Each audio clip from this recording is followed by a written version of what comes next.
Nous allons démarrer le shiur, Be'ezrat Hashem. Donc, nous sommes parashat Hayesara. Jeudi 23 Cheshvan 5783, 17 novembre 2022. Alors, le sujet que nous allons traiter, Be'ezrat Hashem, sera le tombeau des patriarches, Me'arat HaMachpelah. On va essayer de découvrir ce lieu tel qu'il est présenté dans les Ma'amar Chazal, dans les enseignements des Chachamim, ainsi que tous les commentateurs. La Torah, dans cette paracha, ah oui, j'ai oublié de vous dire que ce shiur, je le donne les Ilou Nishmat, tous les Niftarim du Ham Israël, que très bientôt, Be'ezrat Hashem, puisse les revoir, Tchiat Amitim, revivre, ressusciter, et parmi eux, le Nishmat, mon frère, Chaim Ben Mazal, qui est décédé le 26 Cheshvan, il y a une dizaine d'années, peut-être un peu plus. La Torah nous dit, dans cette paracha, que Sarah Imenu est décédée. Et Avraham Avinu a été l'ispod le Sarah velifkota. Il a été donc faire un espède d'une oraison funèbre, pleurer Sarah. Après les spédim, Avraham Avinu s'est occupé de l'enterrement. Nous dit la Torah, Vayakom Avraham me'al penemeto. Avraham s'est levé de son mort, de la face de son mort. Vaidaber el benechet les morts. Il parla aux enfants de Chet. Les enfants de Chet, donc c'est le peuple Hachiti qui était habité en terre de Canaan. Et il leur dit, écoutez, moi je suis guerre étranger, Toshav, résident avec vous, et je vous en supplie, donnez-moi une parcelle pour pouvoir enterrer mon mort, pouvoir enterrer ma femme, Sarah. Alors les Benechet lui ont dit, Abraham, bien sûr, Nessi Elokimata betochenu, tu es un prince de Hachem, bien sûr, on va te donner, tu peux te servir, prends ce que tu veux. Bimifchar kevarenu, dans le meilleur de nos tombes, kevor metecha, enterre ton mort. Ish mimenu et kivro, aucun ne pourra t'empêcher d'enterrer ton mort. Donc choisis, prends ce que tu veux. Ça, c'est la première partie de la paracha. Ensuite, en deuxième partie, Avraham Avinu se tourne vers les Benechet et il leur dit, s'il vous plaît, il redemande encore une fois, je voudrais enterrer mon mort. Mais tu as déjà parlé, Abraham, tu as déjà dit. Alors pourquoi il répète? Parce qu'il leur dit, allez me parler à Ephron ben Tsohar. Parlez à cet homme-là. Le Chachamim explique, mais on lui a déjà donné le feu vert. Tous les gens du pays lui ont donné le feu vert. Ils l'ont appelé Nassi, prince. Qu'est-ce qu'il va encore redemander? Parler à Ephron ben Tsohar. Le Chachamim explique que lorsqu'on a besoin de quelque chose et on la demande, et que tout le monde dit oui, bien sûr, prends, mais Sha'at Ma'aseh, au moment de l'acte, chacun risque de se rétracter. Donc il fallait véritablement trouver un point d'accroche, d'appui, et saisir un endroit précis. Avraham Avinu donc leur a dit, puisque maintenant vous me donnez le feu vert, donc je vais me concentrer sur le champ de Ephron. Je voudrais prendre là-bas. Il a un champ, il y a une me'ara qu'on appelle Marpella, et donc parlez-lui pour qu'il me la vende. Bekesef malei tenenali. Je suis prêt à l'acheter à plein pot, au prix le plus fort. Betochechem, parmi vous, la chosat kaver comme une parcelle d'enterrement, pour enterrer. Nos chachamim demandent, mais déjà, que veut dire Me'arat HaMachpelah? Vitenli et Me'arat HaMachpelah Asherlo. Qu'il me donne Me'arat, la grotte de Marpella. Que signifie le mot Marpella? Alors, Rashi explique, il dit que Marpella, il donne deux explications. Marpella, ça vient du mot kefel, kafoul, double, dédoublé. Baït ve'aliya al-gabav. C'est une maison avec un grenier dessus. Donc, il y a un premier étage dessus. Donc, Baït ve'aliya al-gabav, une maison et une aliya, un toit qui est dessus. Une autre maison dessus. C'est pour ça que ça s'appelle Marpella. Davar acher, une deuxième explication, dit Rashi, Shekfula bezugot. Elle est dédoublée en couple. Donc là, Rashi, apparemment, il nous amène deux explications. Première explication, c'est un lieu à deux étages. Il y a le bas et le haut. Deuxième explication, pourquoi elle s'appelle Marpella? C'est parce qu'il y a des Shekfula bezugot. Elle est dédoublée en couple. C'est qu'il y a des couples enterrés là-bas. Quel est le shoresh, l'origine de Rashi? Eh bien, l'origine, la référence de Rashi, c'est la Gemara. La Gemara dans Masechet Eruvin, Daf Nun Gimel Amoud Aleph, nous rapporte une marloquette entre Rav et Shmuel. Que signifie Marpella? Mais plus exactement, comment était Me'arat Marpella? Un avis dit Baïd ve'ali al-gabav.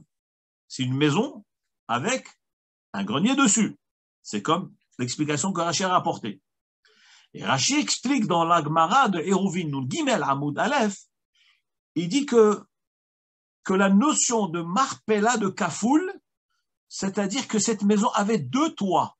C'est pour ça qu'elle s'appelle Marpella. Ça, c'est l'avis de celui qui pense que c'était en deux étages, c'est-à-dire un rez-de-chaussée et un étage dessus. Parce que le mot Marpella signifie Bishte Tikrot. Elle a deux toits. Un premier toit, premier niveau, deuxième toit qui est le toit du dessus, du deuxième niveau. C'est pour ça que ça s'appelle Marpella. Ça, c'est le premier avis. Deuxième avis, nous dit la Gemara. D'ailleurs, la Gemara ne dit pas que c'est qui a dit quoi. La Gemara dit au départ, c'est une marloquette Rav ou Shmuel. Un dit que Marpella veut dire double, c'est deux toits, c'est-à-dire une maison à deux étages. Et deuxième avis pense, non, le Me'arat Marpella, elle n'était pas l'un un niveau sur un autre niveau, pas deux niveaux. C'était l'un dans l'autre. C'était une grotte, mais l'une dans l'autre. On rentre dans une première phase. Une fois qu'on est dedans, on découvre qu'il y a une deuxième grotte. Au fond de la grotte, encore une deuxième section. C'est pour ça que ça s'appelle, donc elle était dédoublée à l'intérieur. Alors, selon cet avis, pourquoi elle s'appelle Marpella? Parce que selon l'explication de Rashi dans Eruvin, la Marpella veut dire un toit sur un autre. Mais alors, comment on va traduire le terme Marpella alors, d'après selon l'avis qui pense que c'est une grotte dans une autre? Nous dit la Gemara, Marpella, parce qu'elle était dédoublée dans les couples, pas dans les bâtiments de construction, dans la grotte. Non, c'est parce que c'est par rapport au couple. Elle s'appelait Marpella parce qu'il y avait des couples enterrés là-bas, tout simplement. Ça, c'est les deux avis rapportés dans la Gemara.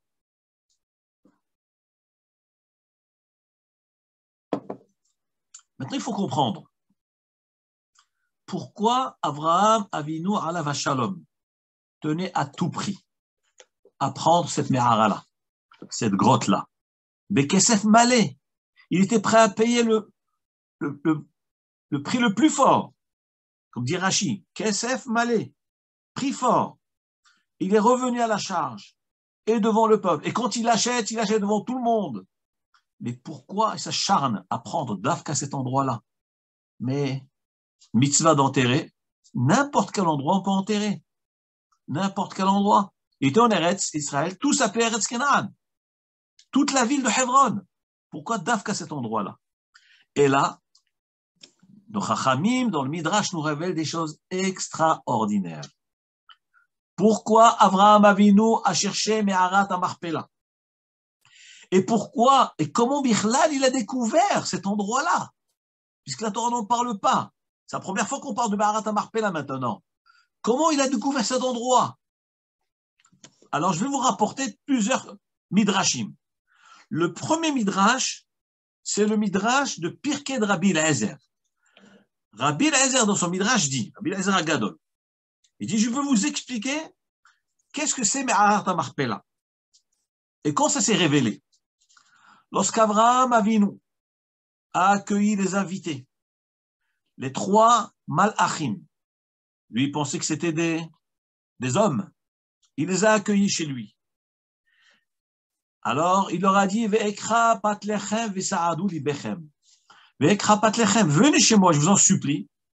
Vous allez prendre un morceau de pain et vous allez vous rassasier. Et qu'est-ce qu'Abraham il fait? Il va chez Sarah, il court et lui dit, Mahari, fais vite, Kemach, Shelo Seim Kemach, 3 mesures de Kemach, de farine, Louchi, fait pétrir, va assez au got et fait des gâteaux. Donc, ils ont préparé du pain, des gâteaux. Mais au moment où ils devaient passer au repas à table, la Torah ne nous parle plus ni de pain ni de gâteau. Qu'est-ce qui est marqué dans le Passouk, dans Parashat Vayera, Perek Yutret? Avraham Avinu, il y a marqué Ve'el habakar ratz Avraham. Avraham Avinu a couru, s'est précipité vers le bakar, vers le bétail. Il a pris une bête, et donc il a donné un servette, il a fait la shrita, et il leur a servi. Voyez, alors regardez maintenant comment la Torah nous décrit le repas. Dans le verset 8, Vaïka chem'a vechalav, Avraham Avinu leur a donné donc du beurre, du lait. Ensuite, il leur a donné de la viande. C'est exprès. La Torah nous a parlé dans cet ordre. C'est pour nous montrer qu'Avraham Avinu a bien fait attention qu'il n'y ait pas la viande avant, parce que c'est assourd de manger la viande avant le lait. Donc, il leur a donné du laitage. Ensuite, il leur a donné de la viande qu'il a préparée. Vaïten lifnehem, il a dressé devant eux. Tachatza, veo omed alem, il était debout sous l'arbre, vayochelo, ils ont mangé. Nos chachamim demandent, mais où est le pain? Il leur a dit, vekra pat lechem. Je vais prendre un morceau de pain. Et où sont les gâteaux que Sarah Imenu a préparés? Il n'y a ni gâteau, ni pain. Il leur sert direct le beurre, le lait et ensuite la viande. Nous dit Rashi ici qu'à cet instant-là, lorsque Sarah Imenu s'est mise à préparer le pain et les gâteaux, Pirsanida, elle est devenue impure. Comment se fait-il qu'elle est devenue impure? L'impureté de Nida.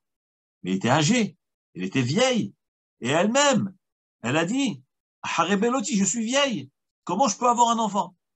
D'ailleurs, le malach va lui annoncer que suite à cet événement, qu'il allait avoir un enfant. Et bien, les Chachamim nous disent qu'à ce moment-là, au moment où elle s'est mise à pétrir, elle a rajeuni. Elle a retrouvé son cycle. Donc, elle pouvait retomber enceinte. C'est extraordinaire. Et au moment où elle préparait le pain et les gâteaux, elle est devenue impure. Et on sait très bien que le Talmidei Chachamim, les Tzadikim, ne mangent pas toute chose qui est impure. C'est sûr que de nos jours, on mange. Mais à l'époque de la Gemara, ils mangeaient même Choulin Betahara.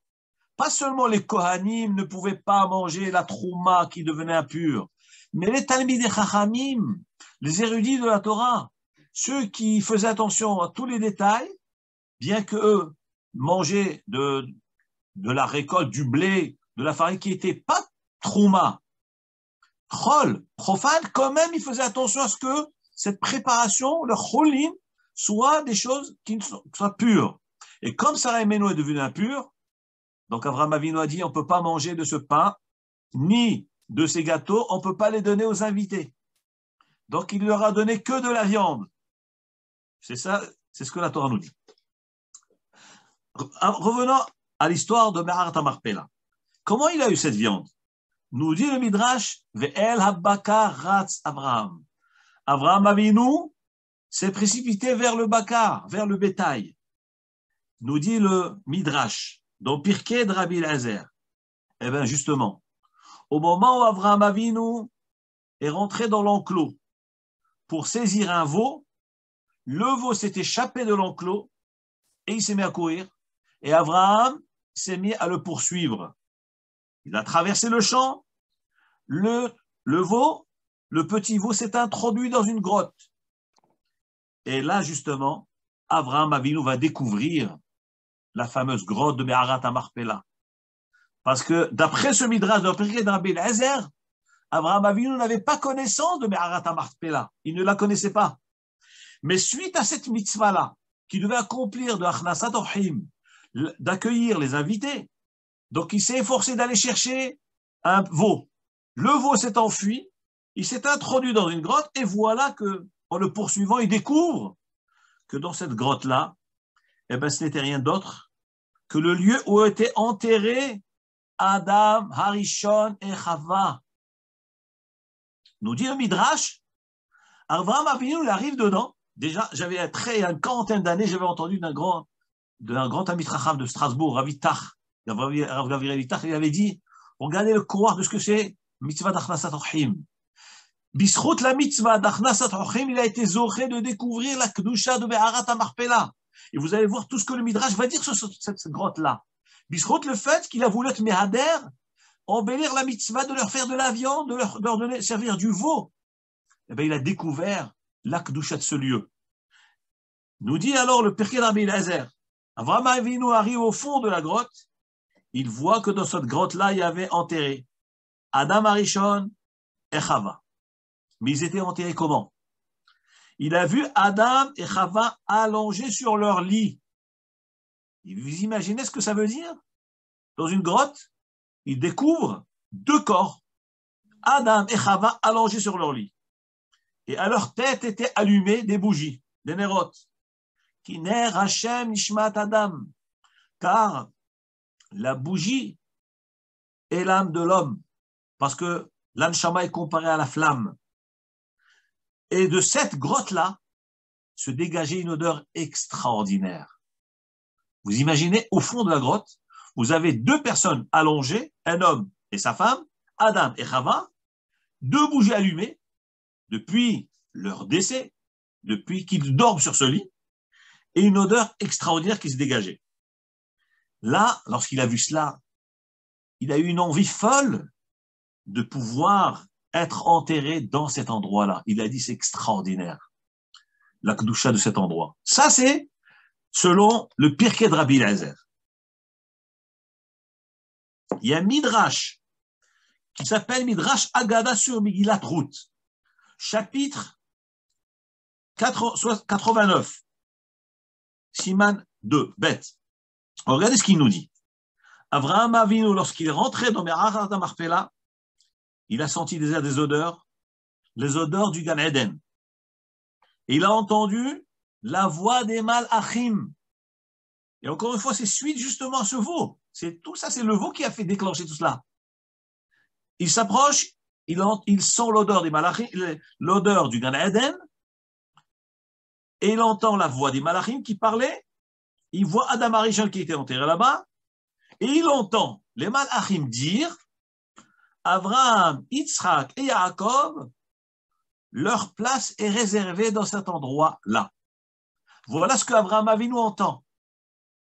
Abraham était vivant, Yitzhak n'était pas encore né, Yaakov non plus, et il entend dans la grotte les Malachim dire l'un à l'autre, eh bien, cet endroit-là est réservé à Abraham, Yitzhak et Yaakov. Ensuite, Abraham Avinu voit une bougie qui est allumée, et il s'est dit, regarde comment Kadosh Baruch Hu a préparé les choses, comment Hashem a fait les choses. Je ferai tout pour pouvoir venir dans cet endroit-là. Et le Midrash dans Megillat Ruth, il dit, mais comment se fait-il qu'aucun humain n'a découvert cet endroit-là auparavant? C'est un champ qui appartenait à Ephron. Ephron avait un champ, dans son champ il y avait la grotte. Comment se fait-il qu'Ephron n'a pas découvert cette grotte? Comment se fait-il que les gens ne connaissaient pas l'importance de cet endroit-là? Nous dit le Midrash dans Megillat Ruth, les Malachim montaient la garde à l'entrée de cette grotte-là. Depuis le jour où Kadosh Baruch Hu a enterré, a décidé qu'Adam Harishon et Chava devaient être là-bas, les Malachim se sont mis à l'entrée de la grotte et aucun ne pouvait rentrer. Le Megillat Ruth, le Midrash dit dans Megillat Ruth que plusieurs ont voulu pénétrer, ont voulu s'enterrer là-bas et les Malachim les en ont empêchés. Il y a un autre Midrash qui s'appelle Midrash Agada. Là, c'est encore extraordinaire. Le Midrash Agada raconte que, donc, la même description que ce qu'on avait dit précédemment. Des bonnes odeurs qui se dégageaient, Avraham Avinu qui découvre Adam et Chava allongés, mais ce qui est extraordinaire, dit le Midrash, comment il a su que c'était Adam Harishon? Comment il a su? Il voit un corps d'un homme, corps d'une femme, donc il a supposé que c'était un couple. Mais comment il a su que c'était Adam Harishon? Peut-être c'est un autre niftar. Est-ce qu'il a déjà vu Adam Arishon? Alors, nous dit le Midrash. Regardez ce que dit le Midrash Agada. Qu'à cet instant-là, la porte du Gan Eden s'est ouverte dans Me'arat Amarpela. La porte du Gan Eden s'est ouverte et l'image d'Adam Arishon a apparu à l'entrée de la porte du Gan Eden qui était au fond de la grotte de Me'arat Amarpela. Et à ce moment-là, Avraham Avinu a vu une lumière jaillissante, une lumière extraordinaire qui sortait de la porte du Gan Eden et qui éclairait Me'arat Amarpela, ainsi que les lumières, les bougies qui étaient allumées devant le corps d'Adam et Chava. Et à ce moment-là, dit le Midrash, Nit Ava Avraham Avinu a eu une envie folle d'être enterré là-bas. Et il a mis son cœur, il a dit, je ferai tout pour avoir cet endroit-là. Et qu'Akadosh Baruch Hu Min Hashamayim m'a réservé cet endroit-là pour moi, pour mon fils et mon petit-fils, ainsi que leurs femmes respectives. Et comme nous savons très bien, dans Me'arat Amarpela, il y avait 4 couples. Adam et Chava, Avraham et Sarah, Yitzhak et Rivka, Yaakov et Léa. 4 couples. Rachel n'a pas été enterrée dans Me'arat Amarpela et elle a été enterrée en chemin parce que Hakadosh Baruch Hu a voulu que ce soit ainsi. Comme nous dit le Chachamim, Hakadosh Baruch Hu a voulu que Rachel Imenu puisse pleurer devant Hachem et plaider la cause de ses enfants qui allaient être exilés par Nebuchadnezzar, roi de Babel, qui les a exilés. Et donc, elle a pleuré pour eux lorsqu'ils étaient expulsés d'Eretz-Israël par Sancheriv. Alors, elle s'est levée de sa tombe. Elle a pleuré devant Hachem. Elle a dit, Kol Berama Nishma, comme dit le Navi Ishaïa.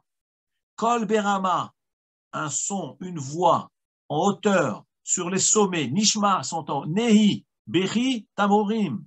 Des pleurs, des soupirs, des lamentations. Mais c'est qui ces pleurs? Ça, c'est une prophétie de Yeshaïa Navi à la Vachalom. Alors, le Navi dit, Rachel mevaka albanea, Rachel qui pleure, ses enfants, ses fils, mais Anali Nachem, elle refuse de se consoler, albanea, qui est nous, car ils ne sont pas là. Donc, Yaakov Avinu, il l'a enterrée, Beruach HaKodesh, il savait qu'Akadosh Baruch Hu voulait qu'elle soit enterrée sur le chemin, parce qu'il a vu par prophétie que ses descendants, ses enfants allaient être exilés plus tard. Donc, il a voulu, Hachem lui a dit de l'enterrer sur le chemin pour qu'elle puisse plaider lorsqu'ils vont être traînés par l'ennemi. Pour être exilée, elle va sortir de sa tombe et elle va hurler, elle va pleurer, mais Hachem, mais quand tu vas me ramener mes enfants? Voilà pourquoi Rachel n'a pas été enterrée dans Me'arat Amarpela. C'est pour plaider la cause de ses enfants. En tout cas, nous voyons la Kedusha de Me'arat Amarpela. C'est la porte du Gan Eden. Vous imaginez? La porte du Gan Eden est là-bas, c'est marqué dans le Midrash, Agada.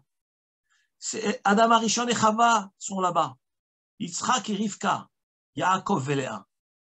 C'est pour toutes ces raisons-là qu'Avraham Avinu a tout fait pour acheter cet endroit-là. Je vais vous révéler quelque chose d'extraordinaire qui fait frémir. Le Baal HaTorim dit, le Baal HaTorim, dans ses Chidushim sur Parashat Vayera, regardez ce qu'il dit. Incroyable. C'est vraiment des paroles Beruach HaKodesh. Le Baal HaTorim, vous savez que le Baal HaTorim a fait son commentaire sur toute la Torah en une seule nuit. Essayez d'étudier un seul commentaire, vous allez voir, mais c'est extraordinaire. Mais comment il a fait pour trouver ces explications? Déjà pour comprendre le Baal HaTorim, mais c'est une chokhma atzuma. Et lui, il a fait toute la Torah entière, tout le chumash en une seule nuit. Comme ça, on a une Kabbalah, une Massorette. Et d'après ce que j'ai entendu, c'est que on dit que le Baal HaTorim avait ce qu'on appelle Hashba'at Kulmus, c'est-à-dire faire jurer la plume, prononcer des noms de Malachim, noms Kadosh, saints, et la plume, elle crie d'elle-même. Et c'est comme ça que le Baal HaTorim a écrit son Pirouche à la Torah. Comme ça, on dit. Regardez ce qu'il dit sur la paracha de la semaine dernière. C'est incroyable. Ve'el habakar ratz Avraham. Avraham Avinu s'est précipité vers le bakar, vers le bétail, pour prendre un veau, pour le faire, pour les inviter. Il n'a pas pris qu'un seul veau.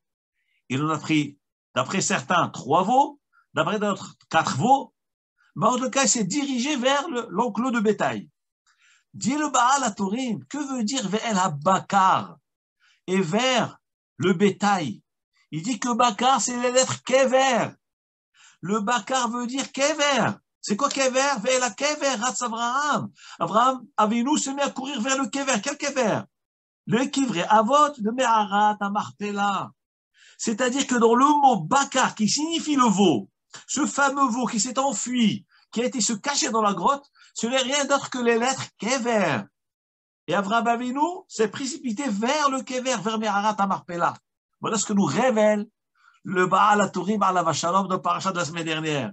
C'est extraordinaire. C'est vraiment Ruach HaKodesh. Vraiment Ruach HaKodesh, ce Chidush Baal HaTurim. Donc on voit la Kedusha de ce Makom.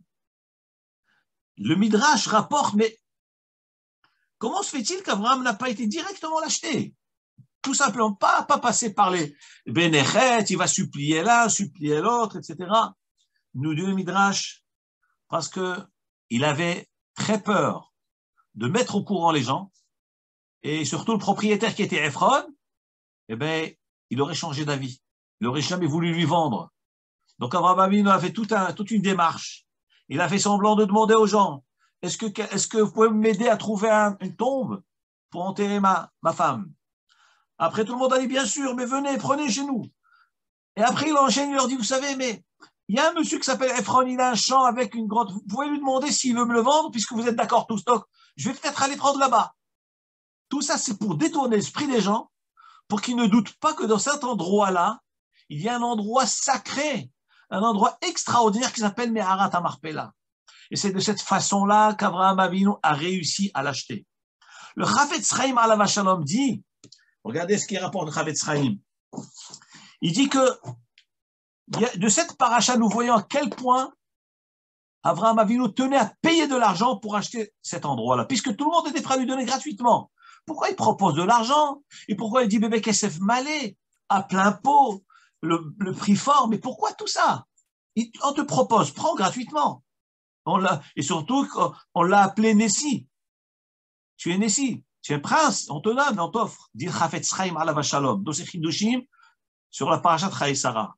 Il dit, nous apprenons de là. Et d'ailleurs, même Yosef Hatzadik, lorsqu'il a été parlé au pharaon, pour lui demander, écoute, pharaon, mon père m'a demandé d'aller l'enterrer en Eretz Kenaan, là où il a acheté sa tombe.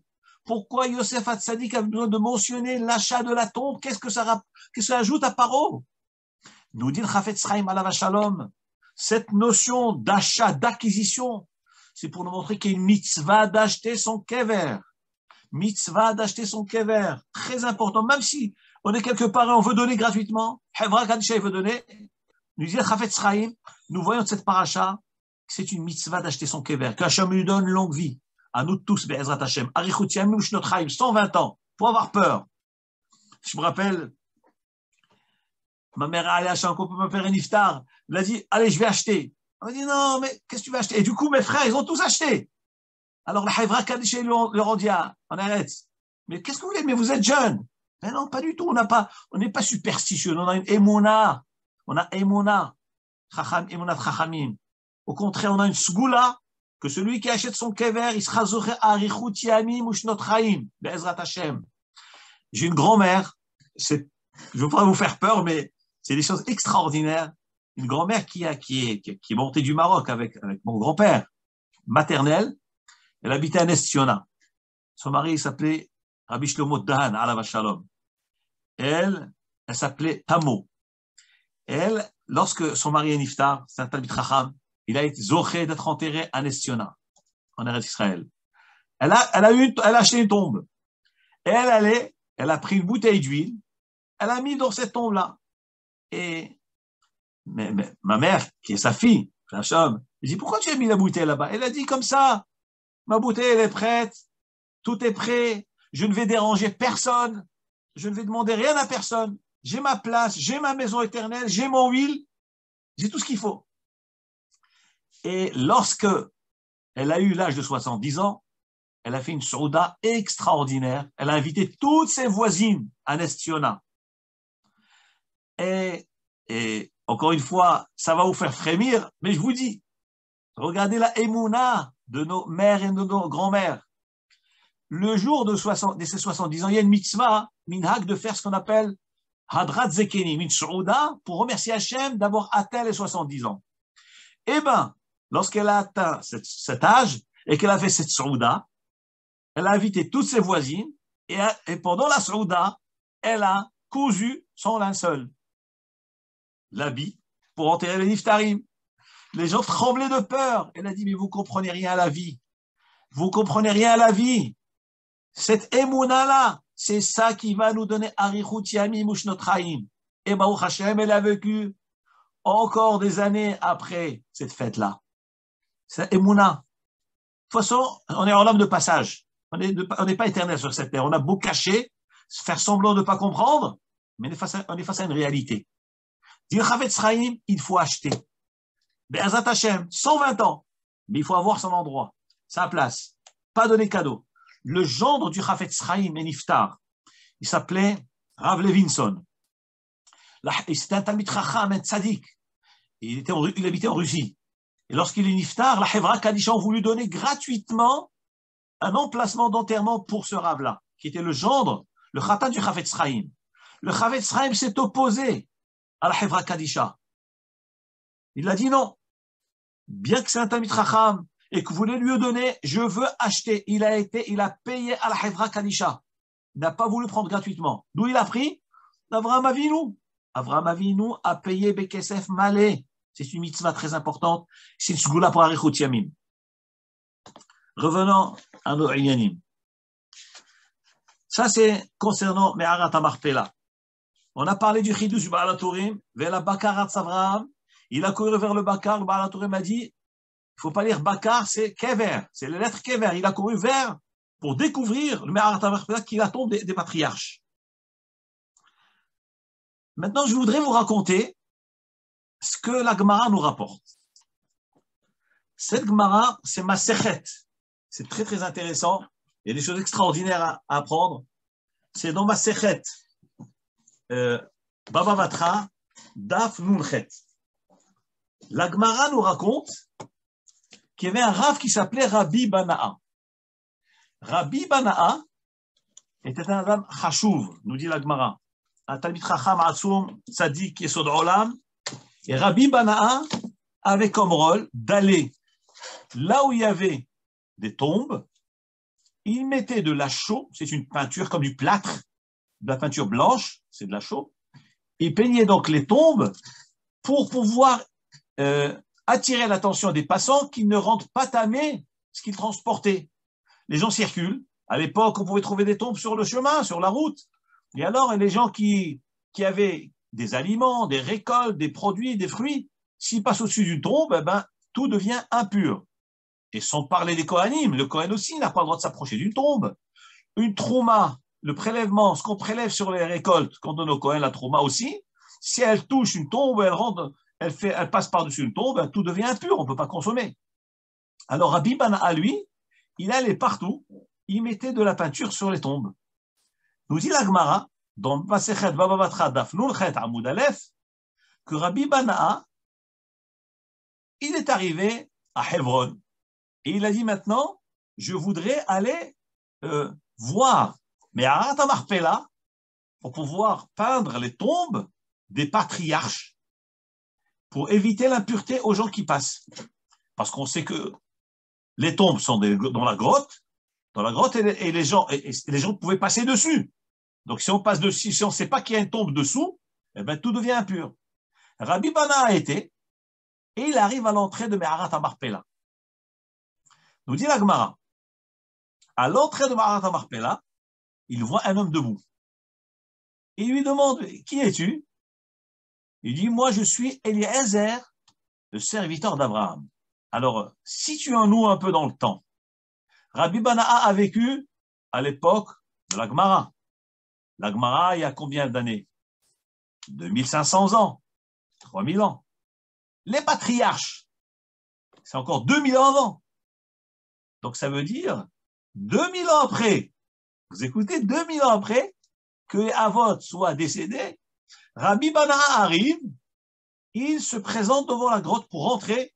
Qu'est-ce qu'il voulait faire dans la grotte? Il voulait prendre des mesures de la longueur du tombeau, du cercueil ou de la tombe ou du corps, et ensuite ressortir et par-dessus la grotte, mettre la même, reporter sur la même longueur, mettre de la peinture. Alors il trouve à l'entrée un homme, il lui dit, moi je suis Eliezer, le serviteur d'Abraham. Alors il lui dit, est-ce que je peux rentrer? Il dit, attends, je vais demander la permission à Abraham Avinu. Il rentre.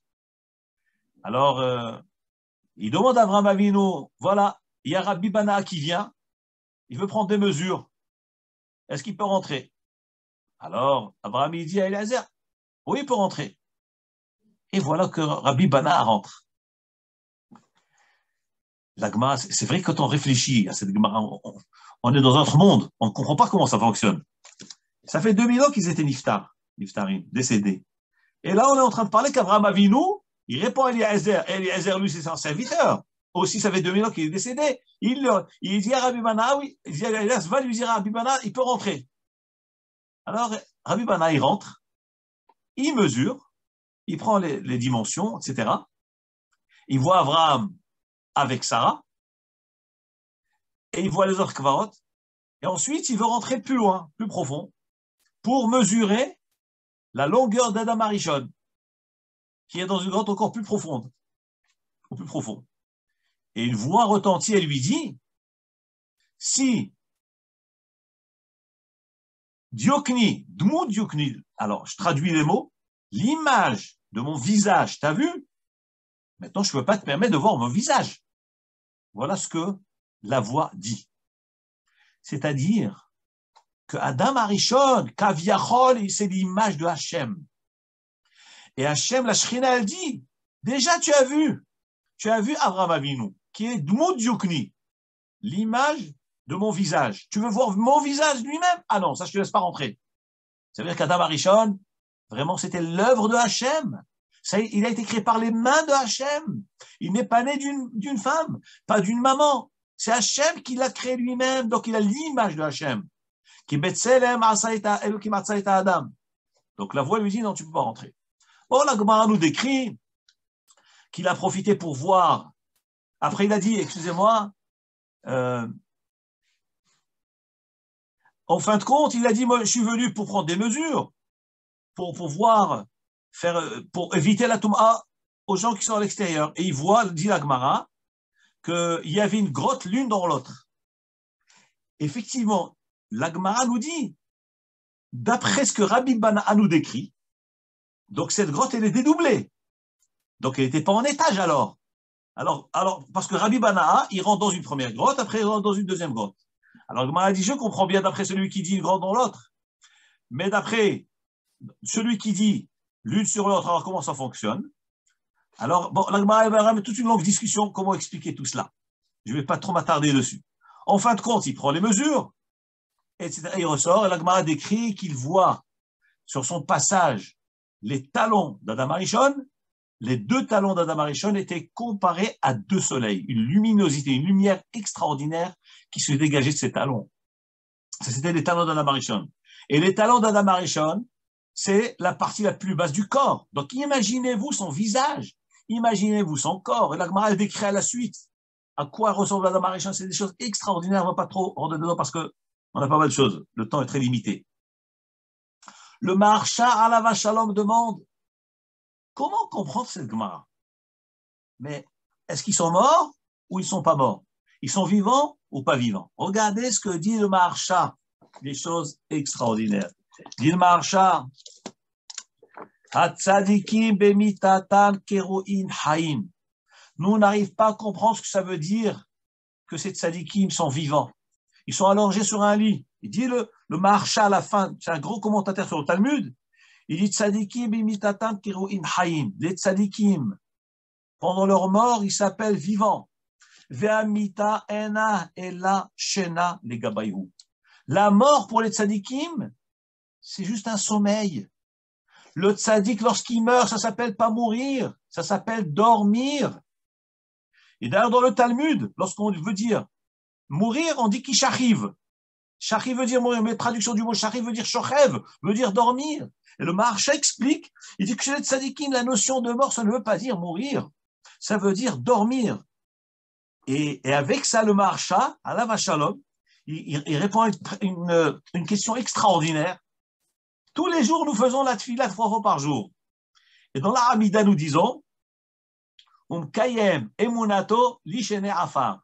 Hakadosh Baruch Hu, dans la bracha qui parle de la résurrection des morts, à la fin, au tout début de la Hamida, on dit Hakadosh Baruch Hu, il est mekayem emunato, il tient sa promesse, lishene afar, à ceux qui dorment sur la terre. Alors le Maharsha demande, mais il fallait dire, Hakadosh Baruch Hu, il tient sa promesse aux morts, à ceux qui sont morts, qui sont kevouré afar, ceux qui sont enterrés dans la terre. C'est-à-dire qu'Hachem va ressusciter les morts. Puisque toute la bracha de la Hamida, là, au tout début, on dit Ata Gibor, le Olam Hachem, toi Hachem, tu es fort, mais Hayem Etim Ata, toi tu vas faire ressusciter les morts, etc. Mechalkel Chayim Bechesed, tu nourris les vivants avec Chesed, Mechayem Etim Berachamim Rabim, tu vas faire ressusciter les morts avec beaucoup de pitié. Et à la suite, on dit Kayem Emunato, et qui tient sa promesse et sa foi, Lishene Afar, ceux qui dorment sur la poussière. Il fallait dire enterrés dans la terre. Il dit le Maharsha, non, ils ne sont pas enterrés, ils sont Lishene Afar. Que veut dire Lishene Afar? Ceux qui dorment. Donc nous voyons que les Chachamim ont institué dans le texte de la prière Yeshene Afar, les morts, ça ne s'appelle pas des morts, ça s'appelle des gens qui dorment. Ça s'appelle des gens qui dorment. Comme nous dit la Gemara ici, comme dit le Maharsha, Yeshene Afar. Les gens qui dorment, pourquoi? Parce que quelqu'un qui dort, on ne va pas dire qu'il est mort. Et nous, on dort tous les jours. Eh bien, c'est ce que nous dit la Gemara. Les Chachamim ont voulu nous inculquer, rentrer dans notre cœur la Emouna de Tichyat Hametim. Qu'un iftar, ce n'est pas un mort, c'est quelqu'un qui dort. Puisqu'on voit que les tzadikim, ils dormaient. Ils ne sont pas morts. Ils sont allongés. Parce qu'Hachem a fait une xéra, à cause de la fin d'Adam Arishon, qu'un homme doit arriver à sa fin. À un certain moment, on appelle ça mourir. Mais ils sont allongés.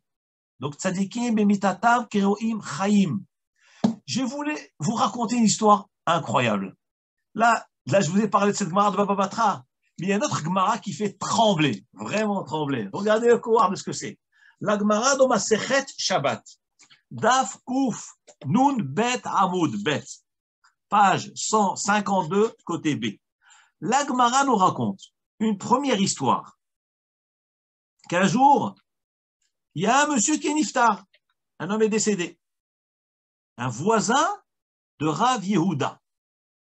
Et Miskel et ce pauvre voisin qui est décédé n'avait pas de proches, n'avait personne, n'avait pas de famille.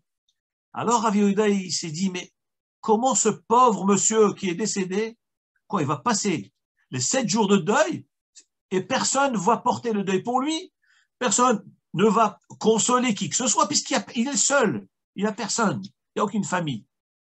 Il faut faire quelque chose pour lui. Alors Rav Yehuda a décidé, il a appelé 10 personnes, il leur a dit, vous allez maintenant venir tous les jours des 7 jours de deuil à l'endroit où il se trouvait, où il habitait, et vous allez vous installer là-bas, faire une étude. Alors moi j'ai un doute dans la Gemara, elle dit, Rabbi Yehuda leur a demandé de venir, bim, comme on les attrait à son endroit. Alors dans la Gemara, on ne sait pas exactement qu'est-ce que ça veut dire son endroit. Est-ce que ça veut dire sa maison, là où il habitait, ou bien devant sa tombe? Mais la Gemara ne donne pas de détails. Il y a marqué les attraits, venir à sa place, à son endroit.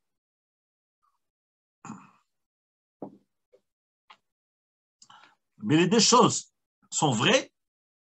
Ça peut être la maison, ça peut être aussi la tombe, parce que nous voyons dans le Zohar Kadosh une histoire où un iftar, l'iftar c'était Rabbi Yehuda, avant que son iftar, il a dit à Rabbi Yossi de venir sur sa tombe tous les jours pendant les 7 jours.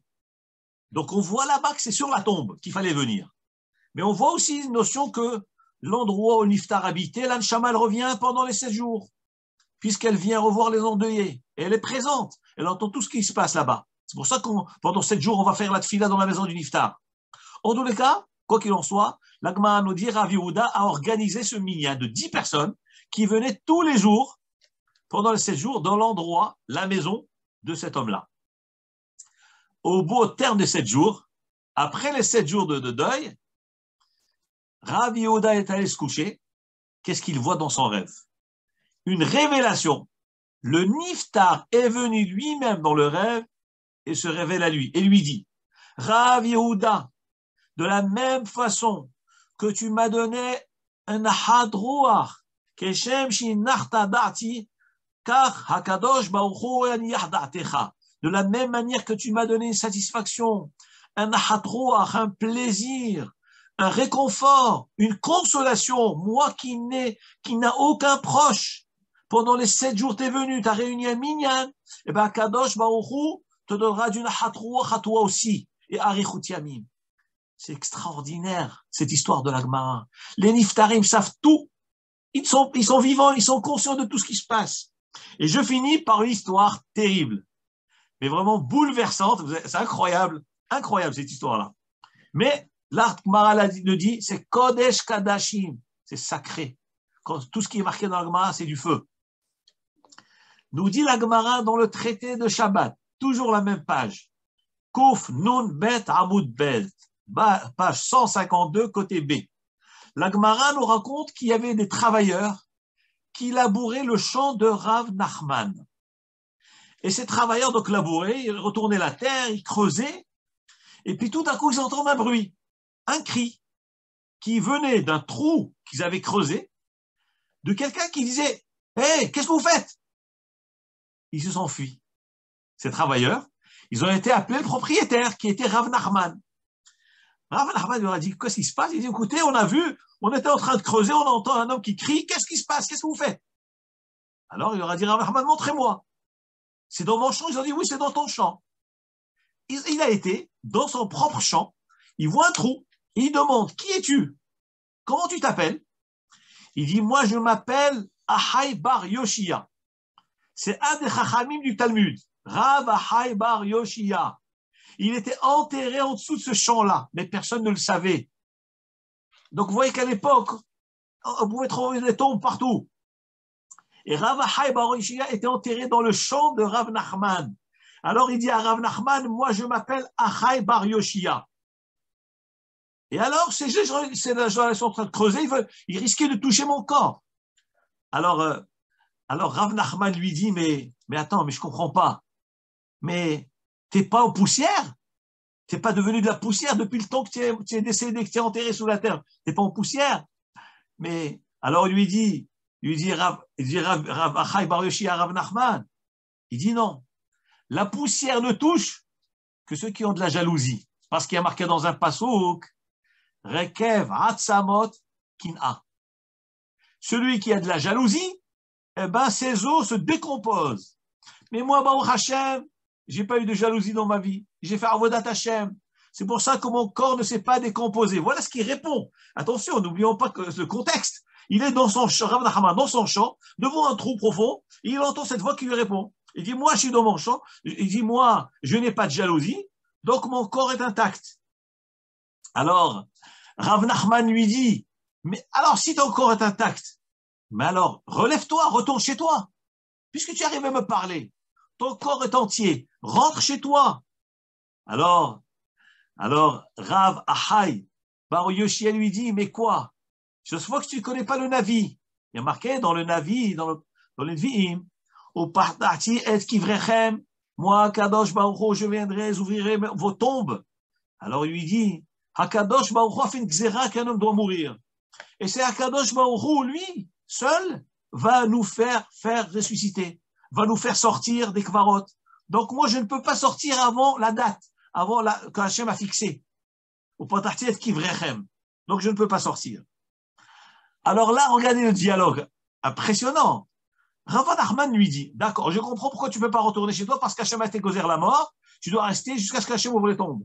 Mais il y a marqué dans le Pasuk, dans Bereshit, dans le Sefer, dans Parashat Bereshit, il y a marqué, Hakadosh Baruch Hu était gozer sur Adam Arishon, lorsqu'il a fauté, qui a afarata vel afar tashuv. Toi, tu es une poussière, et tu vas retourner à la poussière. Alors, pourquoi tu n'es pas en poussière? Mais Hachem a décrété que l'humain doit retourner en poussière. Pourquoi tu n'es pas en poussière? Et cette question-là qui se pose dans la Gemara, elle se pose aussi chez nous dans notre Gemara de Baba Batra. Comment les Avot sont entiers? Ils sont sur un lit. Mais il y a marqué dans le Pasuk Hashem, a maudit Adam Arishon, tu mourras, tu es de la poussière, tu retourneras à la poussière. Mais tous les tzadikim ne sont pas en poussière. Kusha Atsuma. Regardez ce qu'il lui a répondu Rav Achai Bar Yoshia de son trou. Il lui dit Rav Nachman, mais non, mais regarde ce que les Chachamim nous ont enseigné. Ce que la Torah a dit que l'homme est maudit, qu'il va avoir, il va retourner à la poussière, ça va se passer un seul instant avant Tiriyat Hametim. C'est-à-dire qu'un homme qui est tzaddik, son corps reste intact. Il reste intact jusqu'au moment de Tiriyat Hametim. Et au moment de Tiriyat Hametim, son corps va devenir en poussière pour accomplir la décret de Hachem, et à ce moment-là, il pourra se relever. Donc on a répondu à toutes les questions. Baruch Adonai Le'olam, Amen ve Amen. Rabotai, sans oublier, regardez la coïncidence incroyable mais vraie, je n'ai pas pensé du tout. Aujourd'hui, ce soir, c'est la Hiloula de Rabbi Avraham Azoulay, qui a vécu en l'an, je vais vous dire tous les détails, il est né en l'an 1569 et il est décédé en 1643 dans la ville de Hebron. Il y a la fameuse histoire très connue il y a un pacha turc d'Istanbul qui est venu à Jérusalem, qui est venu à Hebron. Il s'est penché sur la tombe des patriarches, il a perdu son épée. Tous les gens sont descendus pour chercher, ses gardes sont descendus pour chercher l'épée, ils sont tous morts. Il a dit, il n'y a que les Juifs qui peuvent la sauver, sortir cette épée. Il a dit aux Chachamim de Hebron, vous êtes obligés de nommer un Rav pour la chercher. Les Chachamim de Hebron ont fait un tirage au sort et c'est tombé sur Rabbi Avraham Azoulay. Il s'est préparé, il est descendu à la grotte de Hebron, dans Meharat HaMachpelah. Quel jour il est descendu? Aujourd'hui. Incroyable. Nous sommes quel jour aujourd'hui? Nous sommes le 23 Cheshvan. Il est descendu aujourd'hui, ce matin, dans la grotte. Et lorsqu'il était dans la grotte, il est rentré, il a vu exactement ce que la Gemara raconte. Il a vu Eliezer et Abraham, il a demandé la permission, on lui a permis de rentrer, il a parlé à Avraham Avinu. Incroyable, ce qu'il lui-même, Avraham Azoulay, il a raconté ça. Il a demandé est-ce que je peux rester. Avraham Avinu, il a dit non, tu ne peux pas rester parce que demain tu vas revenir. T'inquiète pas, tu reviendras demain nous voir. Ça s'est passé quand demain? Demain, c'est le 24 Cheshvan. Il est ressorti de la grotte, donc, ce matin. Aujourd'hui, il a raconté tout ça à la ville de Hebron, au Chachamim de Hebron. Et ensuite, il a passé toute la nuit à étudier avec ses Chaverim. Il a été au mikvé le matin et il est niftar demain matin, c'est-à-dire le 24 Cheshvan. C'est incroyable. Et voilà que la paracha, le cours de ce soir, il tombe le jour où c'est arrivé cet événement-là, qui est aujourd'hui, et son décès, c'est ce soir. C'est demain matin, c'est-à-dire la date de ce soir. Que ce route à Chesed Avraham nous conduise, le Zchut Avot HaKadoshim puisse nous protéger et qu'il nous envoie Mashiach très bientôt. Amen. Vous avez encore 2-3 minutes si vous avez des questions et après on arrête. Donc la parole est à vous, celui qui veut parler, celui ou celle.